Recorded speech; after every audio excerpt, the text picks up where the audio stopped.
Welcome to my channel. അപ്പോൾ ഇന്നത്തെ recipe എന്ന് പറയുന്നത് വളരെ സിമ്പിളായിട്ടുള്ളൊരു റെസിപ്പിയാണ്. അതായത് ലോട്ടസ് സ്റ്റെം വെച്ചിട്ടാണ് ഞാൻ ഇന്നത്തെ റെസിപ്പി ചെയ്യുന്നത്. ലോട്ടസ് സ്റ്റെം എന്ന് പറയുമ്പോൾ നമ്മുടെ വാഴപ്പിണ്ടിയുടെയൊക്കെ ആ ഒരു ടേസ്റ്റും അതേപോലത്തെ ഇത് തന്നെയാണ്. നമുക്ക് പെട്ടെന്ന് ദഹിക്കാനൊക്കെ ഇത് കഴിക്കുന്നത് നല്ലതാണ്.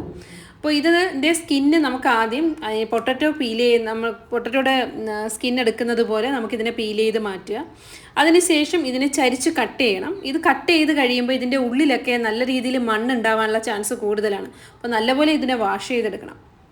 ഇത് നല്ലപോലെ വാഷായി കഴിഞ്ഞതിന് ശേഷം നമുക്കിതിനെ ഒരു അരിപ്പയിലേക്ക് ഇട്ടിട്ട് അതിൻ്റെ വെള്ളം എല്ലാം പോയി കഴിഞ്ഞു എന്ന് ഉറപ്പ് വന്നതിന് ശേഷം ഇതിനകത്തേക്ക് 2 ടേബിൾ സ്പൂൺ മൈദ, 2 ടേബിൾ സ്പൂൺ കോൺഫ്ലോർ, ആവശ്യത്തിന് ഉപ്പ് ചേർത്ത് കൊടുക്കുക. അതുപോലെ തന്നെ പെപ്പർ പൗഡർ ചേർത്ത് കൊടുക്കുക. പിന്നെ നമുക്ക് കുറച്ച് മുളക് പൊടിയും കൂടെ ചേർത്ത് ഇതിനെ നന്നായിട്ട് മിക്സ് ചെയ്തെടുക്കണം. മിക്സ് ചെയ്യുന്ന സമയത്ത് വെള്ളമൊന്നും ചേർത്ത് കൊടുക്കരുത്, പ്രത്യേകം ശ്രദ്ധിക്കുക. വെള്ളത്തിൻ്റെ നനവ് വരേണ്ടതായിട്ടില്ല. അതിനുശേഷം നമുക്ക് ഓയിൽ ചൂടാക്കാനായിട്ട് വയ്ക്കാം. ഓയിൽ ചൂടാക്കി നമ്മളിത് ഓരോന്നും സെപ്പറേറ്റ് ആയിട്ട് തന്നെ ഇട്ട് ഫ്രൈ ചെയ്തെടുക്കണം. ഒരിക്കലും ഇതിനെ ഒരുമിച്ചിട്ടിട്ട് ഫ്രൈ ചെയ്ത് കഴിഞ്ഞാൽ ഇത് നല്ലപോലെ ക്രിസ്പി ആവില്ല. അതുമാത്രമല്ല, നാരൊക്കെ അടങ്ങിയിരിക്കുന്നത് കൊണ്ട് തന്നെ നല്ല രീതിയിൽ കുക്കാവുകയും വേണം. അതിനുശേഷം ഇതെല്ലാം ഫ്രൈ ചെയ്തെടുത്തിട്ട് നമുക്ക് ഇങ്ങനെ തന്നെ കഴിക്കാനും നല്ലതാണ്.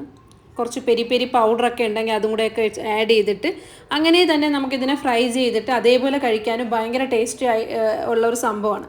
ഞാൻ പക്ഷേ ഇതിനെ ഇതുപോലെ ഫ്രൈ ചെയ്തെടുത്തതിന് ശേഷം വീണ്ടും ഇതിൻ്റെ അകത്തേക്ക് കാരാമലൊക്കെ ആഡ് ചെയ്യുന്നുണ്ട്. അപ്പോൾ അതെങ്ങനെയാണ് ചെയ്യുന്നതെന്നുള്ളത് കാണിച്ചു തരാം.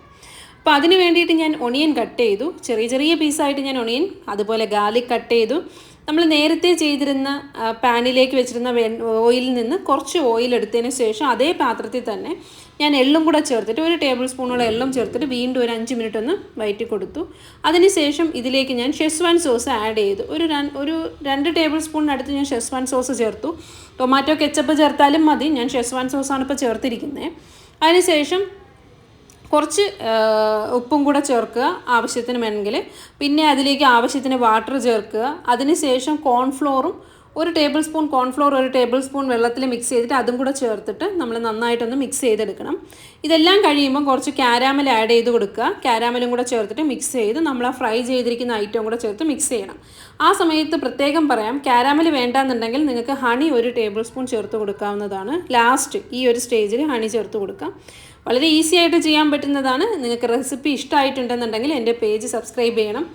എനിക്കൊരു ഫേസ്ബുക്ക് പേജും ഉണ്ട്, എനിബഡി ക്യാൻ കുക്ക് ഡിഷസ് എന്ന് തന്നെയാണ് പേജിൻ്റെ പേരും. യൂട്യൂബ് ചാനലുണ്ട്, സബ്സ്ക്രൈബ് ചെയ്യുക. ഇൻസ്റ്റാഗ്രാം പേജ് ഉണ്ട്, ഫോളോ ചെയ്യുക.